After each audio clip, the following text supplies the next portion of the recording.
The sound of the sewing machine filled the small shop as Ifeoma worked on a dress. The bright yellow fabric spread across her lap, the smooth texture cool against her palms as she guided it through the machine. The dress was for Madame Chinyere, one of the wealthiest women in Umachukwu village, and it had to be perfect. Ifeoma's fingers moved with practiced ease, stitching the final details, but her mind wandered. Outside her shop, the village bustled with life. Women walked to the market with baskets balanced on their heads, chatting and laughing. Children played in the dusty streets, their loud, happy voices carrying through the air. Ifeoma could hear everything, but she stayed focused on her work. She always stayed focused. Anything to avoid the glances and whispers that followed her whenever she stepped outside. "Aha! Ifeoma, you're still not done?" Madame Chinyere's voice interrupted her thoughts. Ifeoma looked up quickly, a polite smile spreading across her face. "Almost, ma. Just finishing the hem." Madame Chinyere leaned against the doorframe, her wide frame blocking the sunlight. She was dressed in her usual brightly colored wrapper and blouse, her chest adorned with gold jewelry that jingled when she moved. She had the kind of figure the village admired, full, round, and confident. She looked at Ifeoma's slim frame with a slight smirk, the kind that wasn't mean but wasn't kind either. "I still don't understand how you make clothes for other people when you don't even have the body to fill them," Madame Chinyere said with a laugh. Ifeoma's fingers tightened on the fabric for just a second, but her smile didn't waver. "It's not about me, ma. It's about making sure you look beautiful." "Humph," Madame Chinyere said, crossing her arms. "You better hurry up. My husband won't wait forever at the dance." Ifeoma nodded and turned back to her sewing. Her chest felt tight, but she pushed the feeling down. She was used to comments like that. Everyone in Umachukwu seemed to think it was their right to remind her of what she lacked. She finished the dress a few minutes later and handed it to Madame Chinyere. The woman held it up, admiring the neat stitches and vibrant design. "At least you're good at what you do," she said grudgingly. "I'll pay you later." Before Ifeoma could protest, Madame Chinyere was gone, her laughter trailing behind her. Ifeoma sat back in her chair, letting out a breath she didn't know she'd been holding. The shop felt too quiet now, the noise from the street muted as though the walls had thickened. She looked at the pile of unfinished dresses on her work table and tried to find the energy to start again. A shadow darkened her doorway. "You need to stop letting her talk to you like that."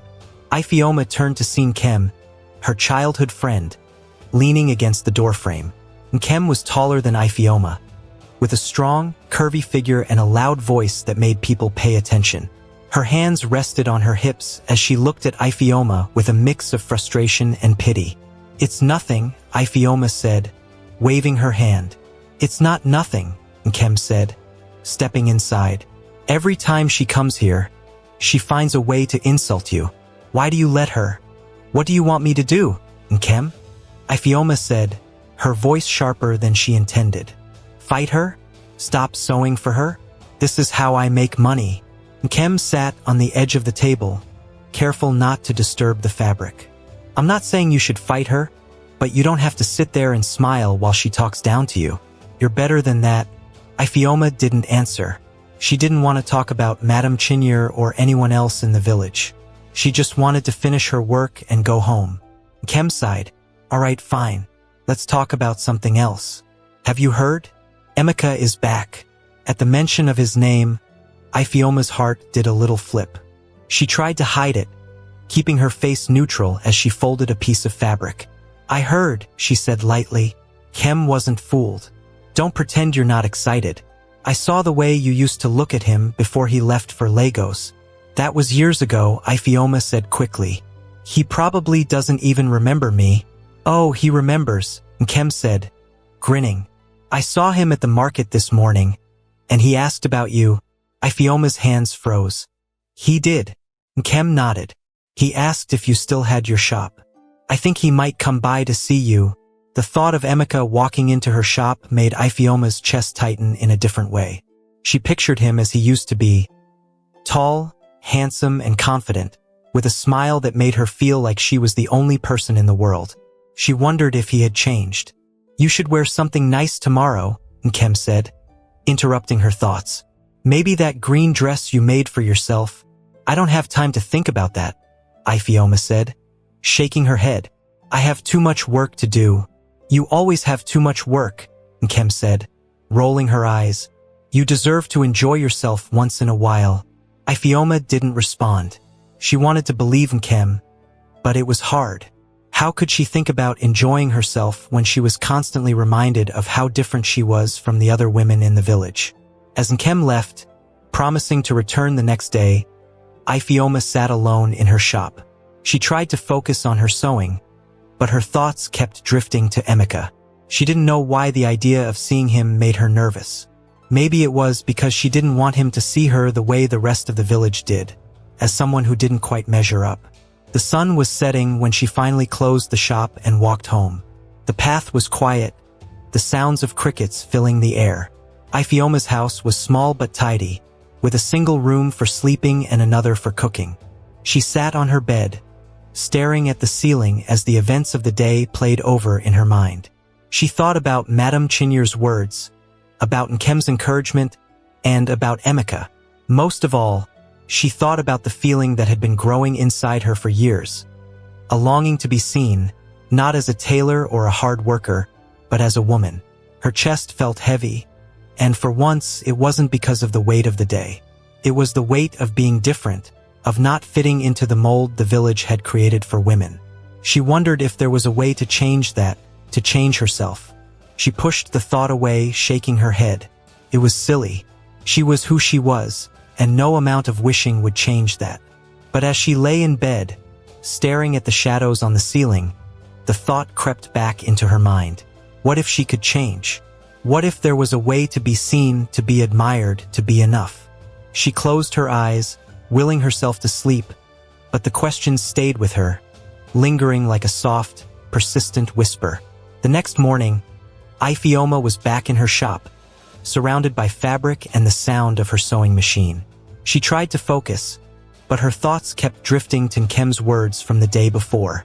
Did Emeka really ask about her? Why would he? She shook her head, pushing the thought aside. There was no time to waste daydreaming.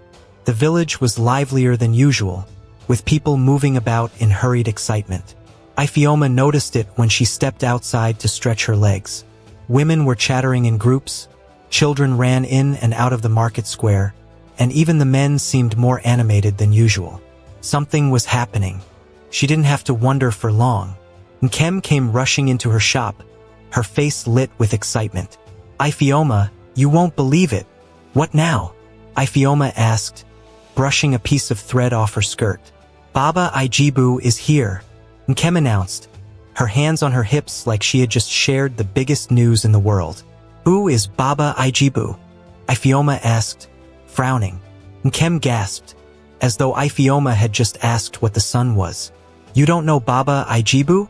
He's the famous herbalist. People say he can cure anything. They say he has potions for beauty, love, money, everything. Ifeoma raised an eyebrow. And you believe that? Nkem waved her hand dismissively. It doesn't matter if I believe it. What matters is that the whole village is talking about him. He set up a stall in the market square, and everyone is rushing there to see him. Ifeoma sighed. I don't have time for that nonsense. I have work to do. You always have work to do, Nkem said, rolling her eyes. Come with me, just for a few minutes. It won't kill you to step out of this shop.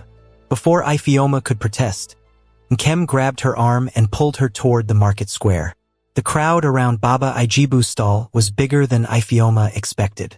Women jostled for space, their voices blending into a noisy hum. The man at the center of it all stood tall, wearing a flowing white robe and a matching cap. His beard was long and neatly trimmed, and his eyes seemed to sparkle as he spoke. Ladies, there's enough for everyone, Baba Ijibu said, his voice smooth and commanding. I have solutions to all your problems. Do you want your husband to love you more? I have the answer. Do you want to look younger and more beautiful? I have the answer. Do you want to make more money? I have the answer. The women cheered, hanging on his every word. Ifeoma folded her arms, watching from the edge of the crowd. This is ridiculous, she muttered. Kem nudged her. Why are you so serious? It's just for fun. It's not fun if he's lying to them, Ifeoma said. He's probably just here to take their money. Kem shrugged. Maybe, but look at them. They're happy. What's the harm? As Ifeoma watched, a young woman stepped forward, holding out a handful of Naira notes. Baba Ijibu, I want to be more beautiful. My husband doesn't look at me the way he used to. Baba Ijibu smiled, his teeth white against his dark skin. Ah, my sister, you have come to the right place. I have something special for you. He reached into his stall and pulled out a small brown bottle. This is the nectar of elegance. Rub a little on your face and chest every morning, and you will see the difference. The woman took the bottle with shaking hands, her face glowing with hope. Kem leaned closer to Ifeoma. You see that? Imagine what he could do for you. Ifeoma stiffened. What's that supposed to mean? I didn't mean it like that, Kem said quickly. I just meant, you're always so hard on yourself. Maybe he can help you feel better. I don't need help, Ifeoma said sharply. I'm fine the way I am. Kem gave her a look but didn't argue. As they turned to leave, Baba Ijibu's voice rose above the crowd. You there, young lady? Why don't you come closer? It took Ifeoma a moment to realize he was talking to her. The crowd parted slightly, and she felt dozens of eyes on her. Her cheeks burned as she shook her head. No, thank you, Baba Ijibu chuckled. Don't be shy. I can tell you have questions. Come. Ask me anything. Kem nudged her. Go on. What's the worst that could happen? Ifeoma hesitated, then stepped forward reluctantly. Baba Ijibu's eyes sparkled as he looked her over. You are a beautiful young woman, he said, his voice low and smooth. But I sense that you don't see yourself that way. Ifeoma's stomach tightened. I didn't come here for anything, she said quickly. I was just looking. Looking is the first step, Baba Ijibu said, his smile never faltering. Tell me, what do you wish for? What is the one thing you want that you think you can't have? The question caught her off guard. She opened her mouth to deny it, but the words wouldn't come. Baba Ijibu leaned closer. Whatever it is, I can help you. All you have to do is trust me. Ifeoma shook her head, stepping back. I'm sorry, I have to go. Without waiting for Kem, she turned and walked away, her heart pounding. Later that evening, as Ifeoma sat alone in her shop, she couldn't shake Baba Ijibu's words. They echoed in her mind, stirring up feelings she had tried to bury. She thought about the women in the crowd, their hopeful faces as they bought his potions. For a moment, she wondered if there was something to it. What if he really could help her? What if he had something that could make her feel enough? She shook her head, frustrated with herself. This is stupid, she muttered. But deep down, the thought had already taken root. The night was quiet, with only the sound of crickets breaking the silence. Ifeoma sat on her bed, staring at the ceiling. No matter how hard she tried, she couldn't stop thinking about Baba Ijibu's words. They played over and over in her mind like a song she couldn't turn off. What is the one thing you want that you think you can't have? She squeezed her eyes shut, trying to block it out. But deep down, she knew the answer. She wanted to be noticed, to be admired, to feel like she mattered in a village that always made her feel like she wasn't enough. Her heart thudded in her chest as she sat up. The thought that had been lingering all day took hold, and she couldn't ignore it anymore. She had to know if Baba Ijibu could help her. She had to at least try. The streets were dark as she stepped outside, wrapping her shawl tightly around her shoulders. The moon cast a pale light over the village, but most of the houses were dark. Everyone had gone to bed. Ifeoma moved quickly, her sandals making soft sounds against the dirt road. When she reached the market square, Baba Ijibu's stall was still there, glowing faintly under a lantern. He sat behind the table, looking as calm and confident as he had earlier. He didn't seem surprised to see her.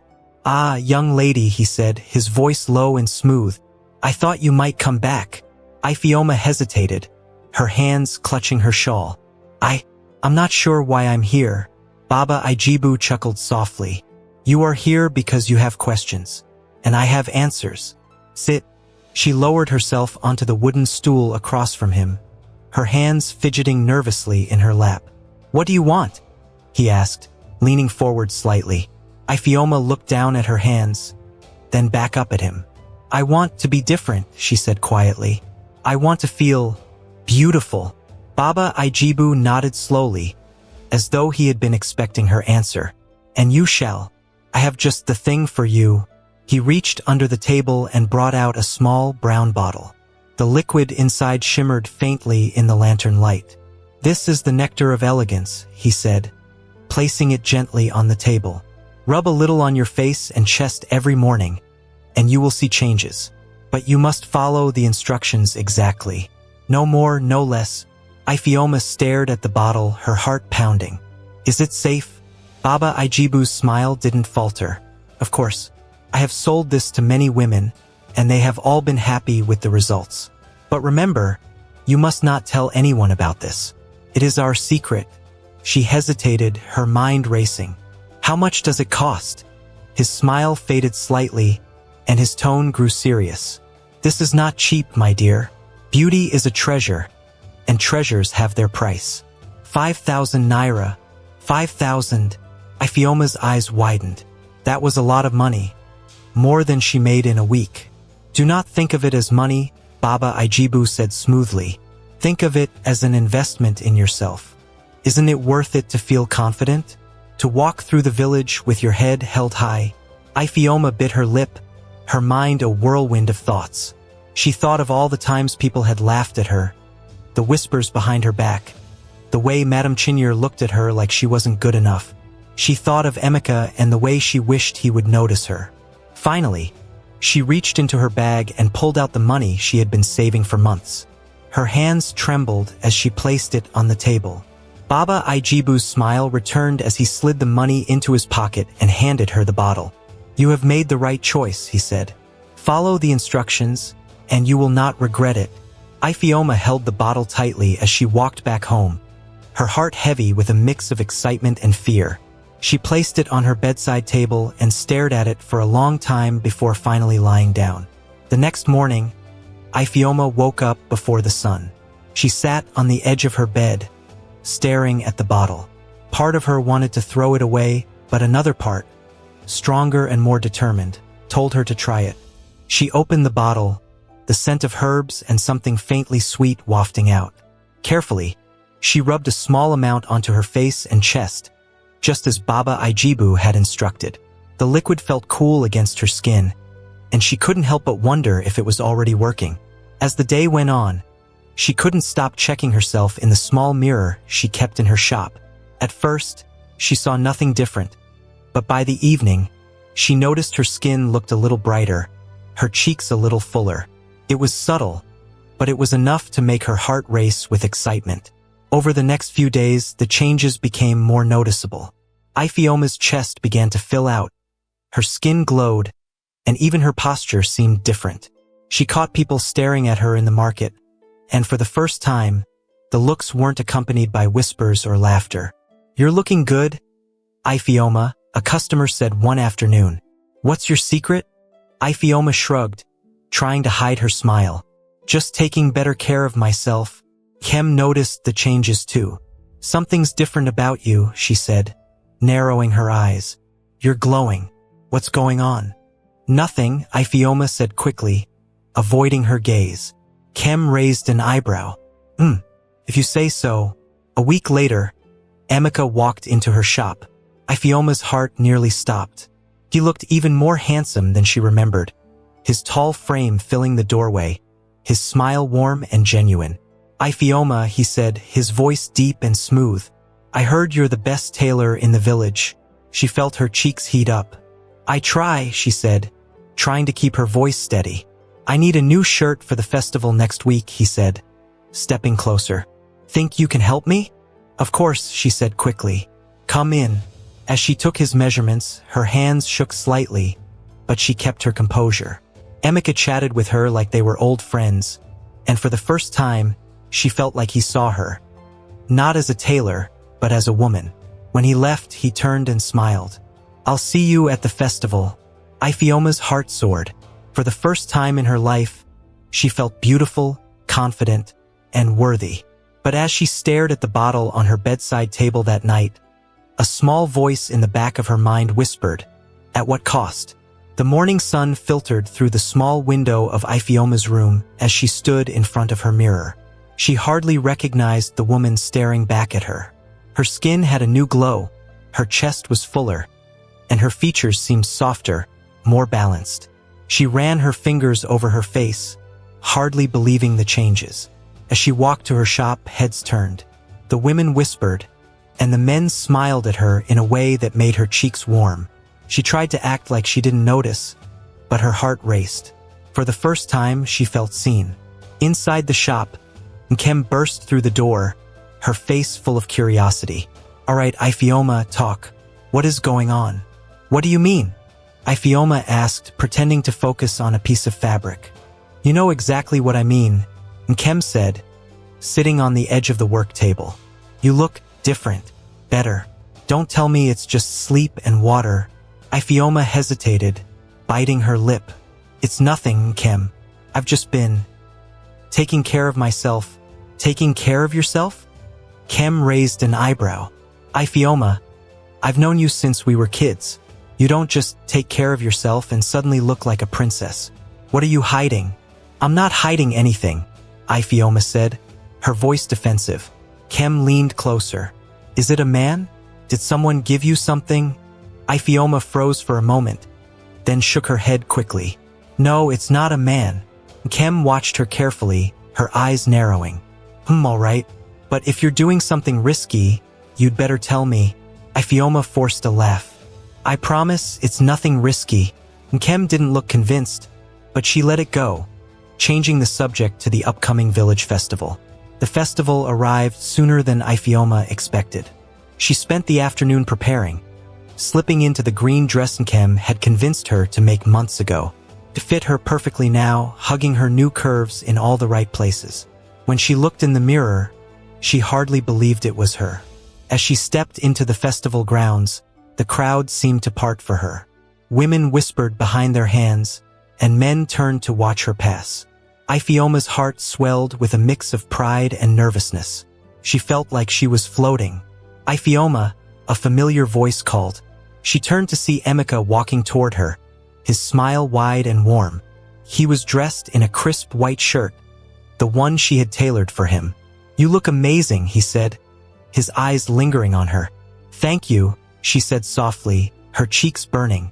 "Come, let me buy you something to drink," he said, holding out his hand. She hesitated for only a moment before taking it. They walked through the festival together, stopping at stalls and talking like old friends.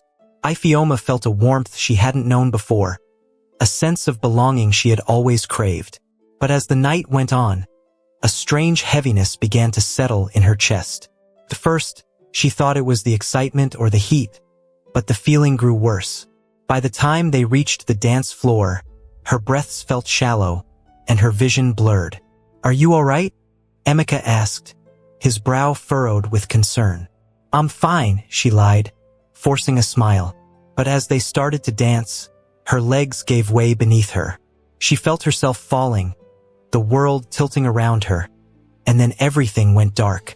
When Ifeoma woke up, she was lying on a mat in a quiet corner of the festival grounds. Nkem was kneeling beside her, fanning her face with a piece of cloth. "What happened?" Ifeoma murmured, her throat dry. "You fainted," Nkem said, her voice sharp with worry. "What is going on, Ifeoma? This isn't like you." "I don't know," Ifeoma said weakly. "Don't lie to me," Nkem snapped. "You've been acting strange for weeks. First, you look completely different, and now you're fainting in the middle of a dance floor? What is it? Tell me the truth." Ifeoma's eyes filled with tears. "It's nothing, Nkem. Promise. It's not nothing," Nkem said, her voice rising. "You're my friend. If something is wrong, I need to know." Before Ifeoma could respond, Emeka appeared, carrying a cup of water. "Is she all right?" he asked, his voice full of concern. "She's fine," Nkem said quickly, taking the cup. Emeka knelt beside Ifeoma, his eyes searching hers. Are you sure? You looked so pale. I'm fine, Ifeoma said, sitting up slowly. I think I need to rest. Emeka nodded, helping her to her feet. Let me walk you home. No, I'll take her, Nkem said firmly, wrapping an arm around Ifeoma's shoulders. Emeka hesitated, then nodded. All right, feel better, Ifeoma. As they walked back to her house, Nkem kept her arm around Ifeoma, her grip firm. Talk, Nkem said once they were inside. Ifeoma sat on the edge of her bed, staring at the floor. It's nothing, Nkem. I swear. Nkem folded her arms, her eyes blazing. If you don't tell me what's going on, I'll start asking questions around the village. Do you want that? Ifeoma's chest tightened. She knew Nkem wasn't bluffing. Taking a deep breath, she reached for the small, brown bottle on her bedside table and held it out. This, she said quietly. Nkem took the bottle, turning it over in her hands. What is this? It's something I got from Baba Ijibu, Ifeoma said, her voice barely above a whisper. He said it would help me. Nkem's eyes widened. You've been using this? Are you serious, Ifeoma? Do you even know what's in it? He said it was safe, Ifeoma said quickly. And it works. Look at me. Look at you, Nkem said, her voice rising. You fainted, Ifeoma. You're not eating properly, and you're acting strange. How is that safe? Tears spilled down Ifeoma's cheeks. I just wanted to feel beautiful. I wanted people to notice me. Is that so wrong? Nkem's expression softened, but her voice was still firm. It's not wrong to want to feel good about yourself. But this is dangerous. You don't even know what's in it. I don't care, Ifeoma said, her voice trembling. For the first time in my life, people see me. They respect me. I can't go back to the way things were. Nkem sat beside her, taking her hand. Ifeoma, you've always been beautiful. You didn't need this. And if you keep using it, who knows what will happen to you. Ifeoma didn't respond. She couldn't. The thought of going back to being invisible was too much to bear. As the night wore on, Nkem stayed by her side, her presence a silent reminder that she wasn't alone. But even as Ifeoma drifted off to sleep, the small, brown bottle sat on the table, its promise of beauty and belonging too powerful to ignore. Ifeoma woke the next morning feeling heavy, like a rock was sitting on her chest. Her body ached, and her head throbbed as she sat up slowly on the edge of her bed.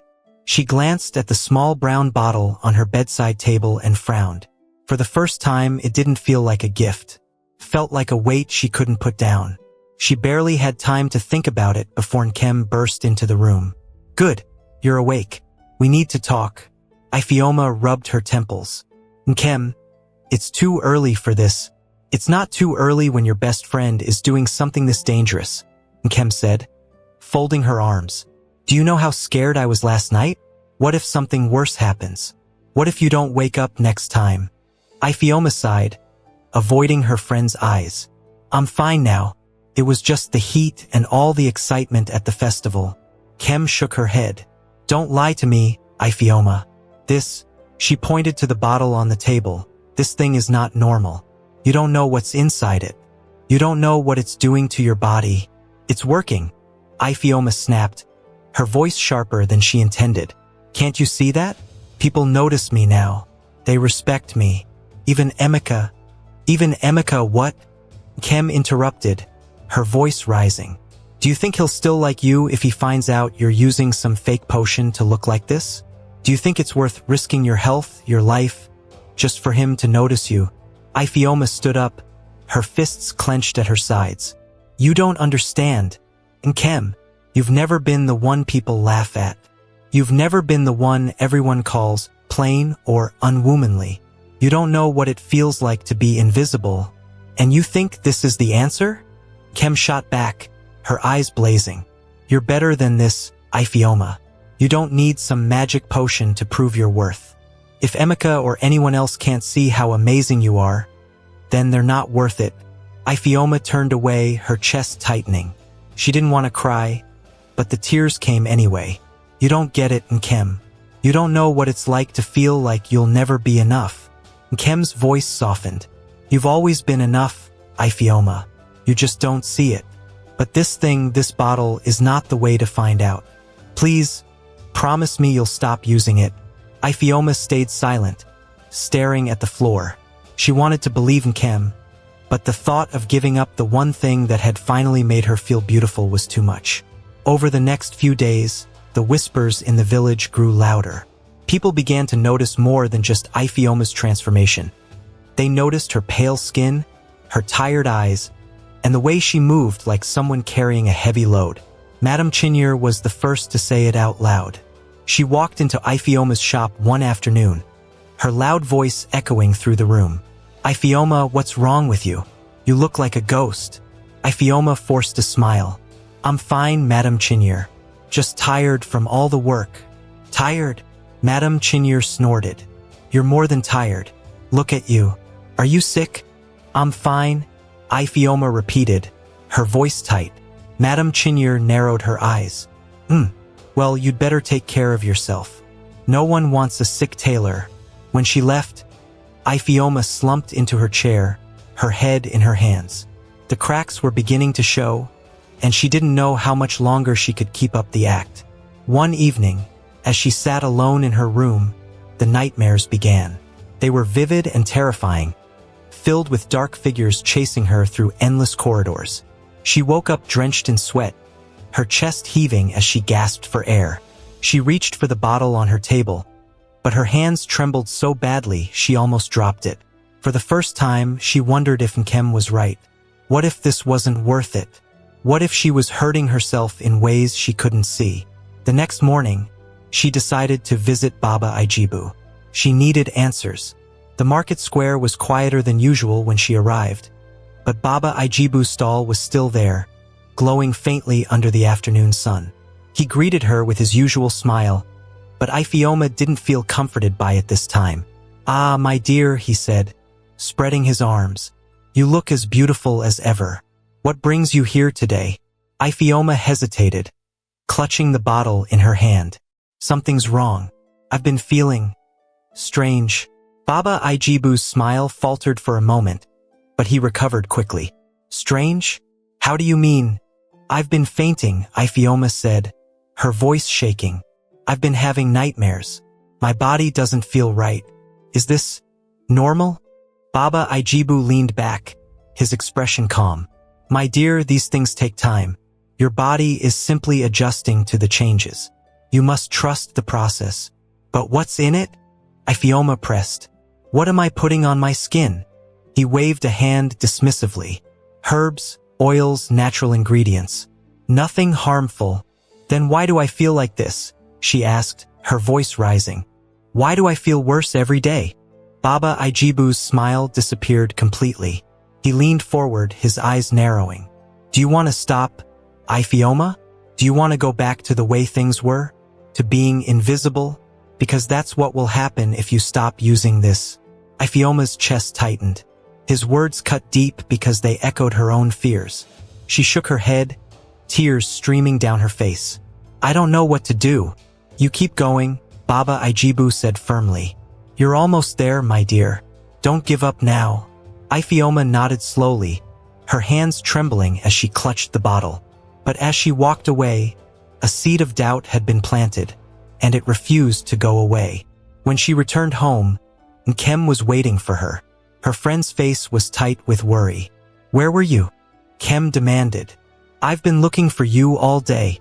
I went to see Baba Ijibu, Ifeoma admitted, her voice small. Nkem's eyes widened. Ifeoma, why? What did he say? He said everything is fine, Ifeoma said, though her voice lacked conviction. He said I just need to trust the process. Nkem shook her head, her frustration boiling over. And you believe him? After everything that's happened? Ifeoma, this man doesn't care about you. He's just taking your money and ruining your life. What do you want me to do, Nkem? Ifeoma shouted, her voice breaking. I can't just stop. I can't go back to being the nobody I was before. You were never a nobody, Nkem said, her voice softening. Not to me. And not to anyone who truly cares about you. Ifeoma's shoulders sagged, and she sank into a chair. I don't know who I am anymore, Nkem. I don't know what to do. Nkem knelt beside her, taking her hands. We'll figure it out together. But you have to let this go, Ifeoma. You have to stop before it's too late. Ifeoma looked at the bottle on the table, her heart heavy with fear and regret. She wanted to believe in Nkem, but the thought of letting go felt like losing everything she had worked so hard to gain. And so, the battle within her raged on, pulling her deeper into a choice that seemed impossible to make. Nkem refused to let Ifeoma out of her sight after their argument. It wasn't like Ifeoma to look so defeated, so drained. The vibrant girl Nkem had grown up with was slipping away, and Nkem couldn't sit back and watch it happen. 2 days after Ifeoma's visit to Baba Ijibu, Nkem stormed into her shop. We need to talk, she announced, shutting the door behind her with more force than necessary. Nkem, not now, Ifeoma muttered, her voice tired as she worked on the hem of a dress. Yes, now, Nkem said, grabbing a stool and sitting directly in front of Ifeoma. This is serious. You can't keep doing this to yourself. I told you I'm fine, Ifeoma replied, not looking up from her work. No, you're not, Nkem snapped. You're pale, you barely eat, and you've been acting like a stranger. Ifeoma, look at me. Ifeoma finally looked up, her eyes filled with exhaustion. What do you want me to say, Nkem? That I regret it? That I hate myself for starting this? I can't stop now. I can't. Yes, you can, Nkem said firmly. But first, we need to find out the truth about that man. He's lying to you, Ifeoma. I can feel it. Ifeoma frowned. What truth? Baba Ijibu said the potion is safe. He said it's just herbs. And you believed him? Nkem asked, her voice full of disbelief. Why would a man like that care about your health? He's making money off you, Ifeoma. Off your pain. Doesn't that make you angry? It doesn't matter, Ifeoma said, her voice breaking. He's the only one who gave me a chance to feel different. Nkem's expression softened, but her determination didn't waver. I understand, Ifeoma, but if you keep using that stuff, you're going to destroy yourself. We need to expose him. How? Ifeoma asked, her voice small. Nkem leaned forward, her eyes blazing with determination. We're going to find out what's really in that potion. And then we're going to tell everyone. That evening, under the cover of darkness, Ifeoma and Nkem made their way to Baba Ijibu's stall. The market was quiet, the only sounds coming from distant crickets and the occasional bark of a dog. Nkem carried a lantern, its dim light guiding their way. What if he sees us? Ifeoma whispered, her heart pounding. Then we'll deal with it, Nkem replied, her voice steady. But we need answers. When they reached the stall, it was empty, just as they had hoped. Baba Ijibu had likely retired for the night, leaving behind only his supplies and the small wooden table where he conducted his business. Nkem handed the lantern to Ifeoma and began rummaging through the items on the table. There were jars filled with strange powders, bottles of colored liquids, and bundles of dried leaves tied with string. What are we looking for? Ifeoma asked, her hands trembling. Anything that proves he's lying, Nkem replied, opening one of the jars and sniffing its contents. She wrinkled her nose. This smells like rotten fish. As Nkem continued searching, Ifeoma's eyes fell on a stack of papers tucked under the table. She reached for them, her curiosity piqued. Nkem, look at this. Nkem took the papers, her eyes scanning the words. Her face darkened as she read. It's a list of ingredients. What does it say? Ifeoma asked, leaning closer. It's not just herbs, Nkem said, her voice low and angry. There are chemicals in here, Ifeoma. Dangerous ones. Things that can hurt you. Ifeoma's stomach turned. He said it was safe. He lied, Nkem said, her voice trembling with rage. This man is poisoning you, and he's probably doing it to other women too. Before they could say more, a voice broke through the silence. What are you doing? They spun around to see Baba Ijibu standing a few feet away, his expression cold and unreadable. The lantern light cast long shadows across his face, making him look even more menacing. "Iphioma," he said, his tone deceptively calm. "I didn't expect this from you." Iphioma took a step back, clutching the papers tightly. "You lied to me," she said, her voice shaking. "You said it was safe." "And it is," Baba Ijibu replied, his smile returning. "But you don't understand the process. These things take time. Your body is simply adjusting." "Adjusting?" Kem snapped. "She's been fainting, having nightmares, and feeling worse every day. That's not adjusting. That's poisoning." Baba Ijibu's smile faltered. "You don't know what you're talking about. Everything I've done is to help her." "No," Iphioma said, her voice growing stronger. "Everything you've done is to help yourself. You don't care about me or anyone else.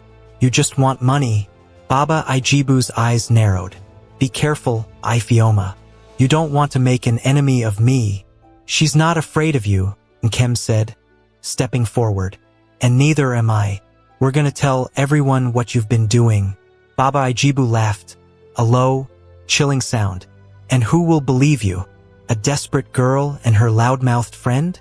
I've helped this village for years. My reputation speaks for itself." "Then we'll show them this," Nkem said, holding up the papers. "We'll show them the truth." Baba Ijibu's smile disappeared completely. He took a step forward, but Nkem didn't back down. "Stay away from us," she said firmly, "or you'll regret it." For a moment, the three of them stood frozen, the tension thick in the air. Then Baba Ijibu stepped back, his expression cold. "You've made a mistake," he said quietly. "Both of you," without another word.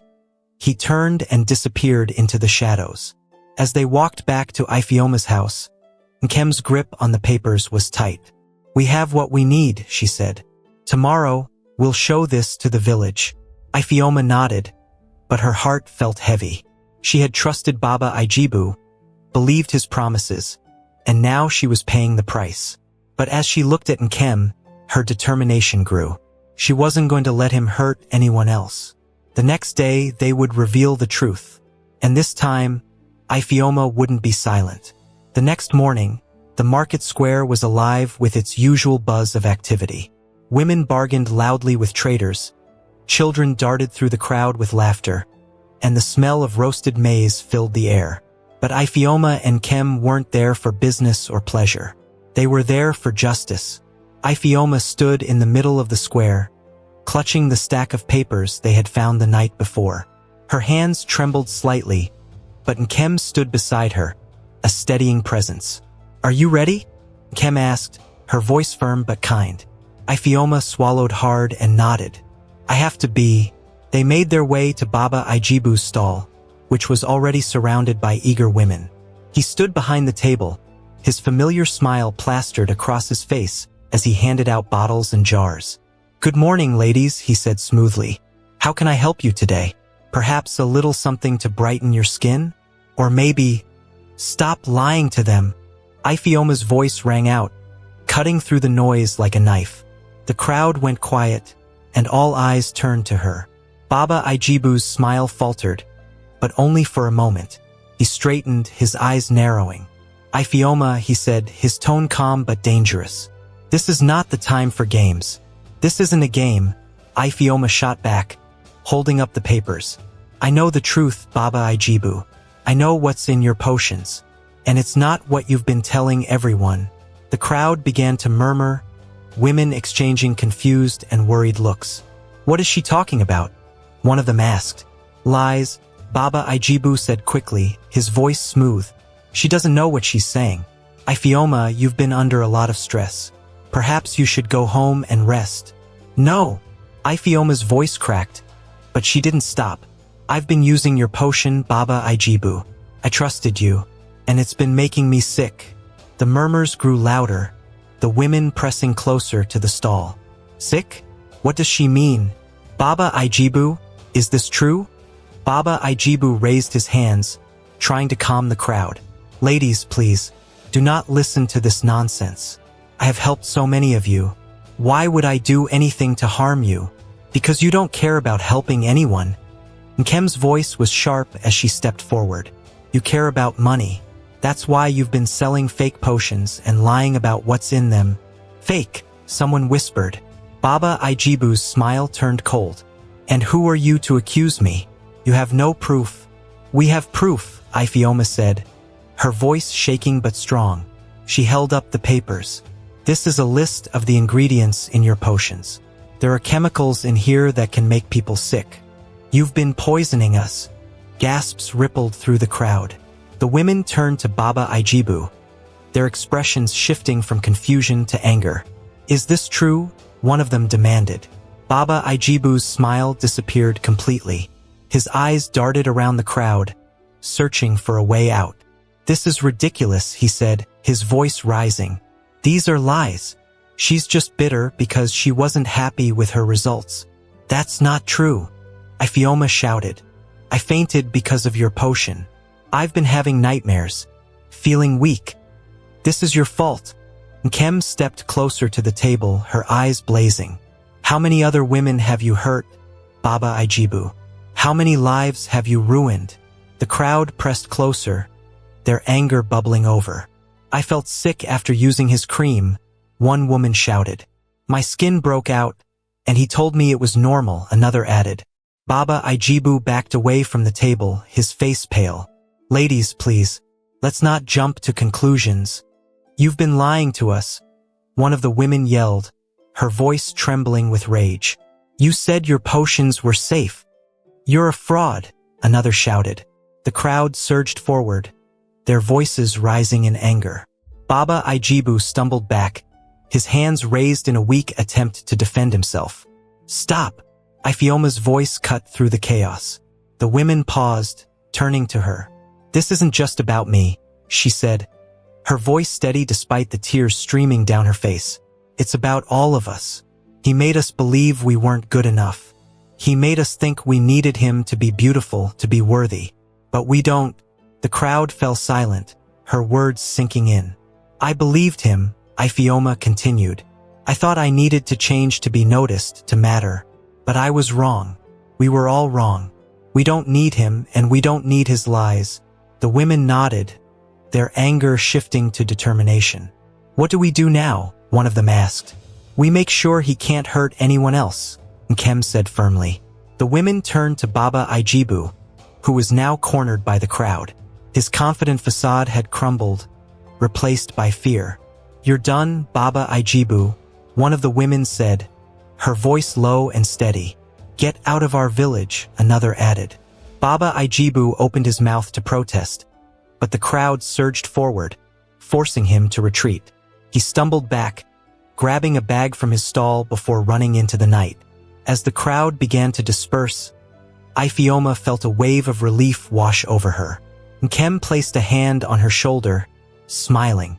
You did it, Nkem said softly. No, Ifeoma said, shaking her head. We did it. For the first time in weeks, she felt free. Free from the lies, the fear, and the weight of trying to be someone she wasn't. And as she looked around at the women standing together, she realized she wasn't alone. The day after Baba Ijibu fled the village, Ifeoma stood outside her shop, staring at the horizon. The air felt lighter, as though a heavy storm had passed. People were still talking about what had happened at the market square, but for the first time, Ifeoma wasn't worried about what they thought of her. Nkem arrived mid-morning, carrying a basket of fresh bread. She set it down on the work table and looked at Ifeoma, smiling softly. How are you feeling? Ifeoma shrugged. I don't know. Lighter, maybe, but also embarrassed. Embarrassed? Nkem asked, sitting across from her. Why would you feel that? Ifeoma sighed. Because I let myself believe him. I let him take advantage of me. And worse, I hurt myself because I wanted so badly to be someone else. Nkem reached over and took Ifeoma's hand. You don't have to be ashamed. You were trying to find something we all want, to feel seen, to feel good about yourself. That doesn't make you weak. It makes you human. Ifeoma blinked back tears. But I almost lost myself in the process. But you didn't, Nkem said firmly. You stood up for yourself and for everyone else. That's strength, Ifeoma. Don't forget that. Later that afternoon, Ifeoma decided to visit the village square. She wasn't sure what she was looking for. Maybe closure, maybe just a sense of normalcy. As she walked through the market, people greeted her with smiles and nods. "You were so brave yesterday," a woman said, stopping her. "Thank you for speaking up. I didn't realize how much I had let that man's lies get to me." Ifeoma smiled, though her heart felt heavy. "I just did what I had to." Another woman stepped forward, holding a small jar. "I stopped using his cream after what you said. My skin already feels better." "Thank you, Ifeoma." The warmth in their words eased some of the guilt in her chest. She realized that her pain hadn't been for nothing. She had made a difference, and that mattered. Back at her shop, Ifeoma picked up a piece of fabric, a vibrant green that reminded her of the dress she had worn to the festival. She ran her fingers over it, an idea forming in her mind. When Kem returned that evening, Ifeoma was already at work, the sound of her sewing machine filling the shop. "What's this?" Kem asked, peeking over her shoulder. "It's a new dress," Ifeoma said without looking up. "But it's not for me. It's for anyone who needs to feel beautiful, just the way they are." Kem grinned. "You're starting something new, aren't you?" Ifeoma nodded. "I want to make clothes that fit every body type, every shape. No more trying to change ourselves. We're enough just as we are." Kem clapped her hands together. "Ifeoma, that's brilliant. People are going to love this." Word of Ifeoma's new project spread quickly. Women began visiting her shop, not just to order clothes, but to share their stories. They talked about the pressure they felt to look a certain way, the insecurities they carried, and how Baba Ijibu's lies had preyed on those feelings. One by one, they began to let go of those insecurities. Ifeoma's shop became a place of healing, a place where women could feel seen and celebrated for who they were. A week later, Emeka came to the shop. Ifeoma hadn't seen him since the day of the festival, and her heart skipped a beat when he walked through the door. "Ifeoma," he said, his voice warm. "You've been busy." She nodded, her hands trembling slightly as she folded a piece of fabric. "There's a lot to do." "I heard about what happened with Baba Ijibu," he said, stepping closer. "I'm sorry you went through that." "It's over now," Ifeoma said, looking up at him. "I'm just trying to move forward." Emeka smiled. "You've done more than that. You've inspired people. That's not something everyone can do." Ifeoma felt her cheeks warm. "I didn't do it alone. Kem helped me." "Still," Emeka said, his eyes meeting hers. "It took courage to stand up and tell the truth. That's something I've always admired about you." Her breath caught. "You admire me?" "Of course," he said, his voice soft. "I've admired you for a long time, Ifeoma. I just didn't know how to say it." She looked at him, her heart pounding. For so long, she had wanted to hear those words. But now, standing there, she realized she didn't need them to feel whole. She had found her own strength, her own voice. Even so, his words felt like a balm, a reminder that she was seen, not because of how she looked, but because of who she was. That evening, as the sun set over the village, Ifeoma sat outside her shop, watching the sky turn shades of orange and pink. Kem joined her, carrying 2 cups of tea. "You've come a long way," Kem said, handing her a cup. Ifeoma smiled. "We've come a long way. I couldn't have done any of this without you." Kem laughed. "You give me too much credit. You're the one who found the courage to speak up." They sat in comfortable silence for a while, the warmth of the tea and the cool evening breeze wrapping around them like a blanket. "Ifeoma," Kem said after a moment, "are you happy?" Ifeoma thought about it, her gaze drifting to the horizon. "I think I'm learning to be," she said softly. "For the first time, I'm not trying to be someone else. I'm just me, and that feels good." Kem smiled, raising her cup. "To being ourselves." Ifeoma raised hers in return. "To being enough." And as they sipped their tea, the village around them settling into the quiet of night, Ifeoma felt a sense of peace she hadn't known in a long time. She wasn't perfect, and she didn't need to be. She was enough just as she was.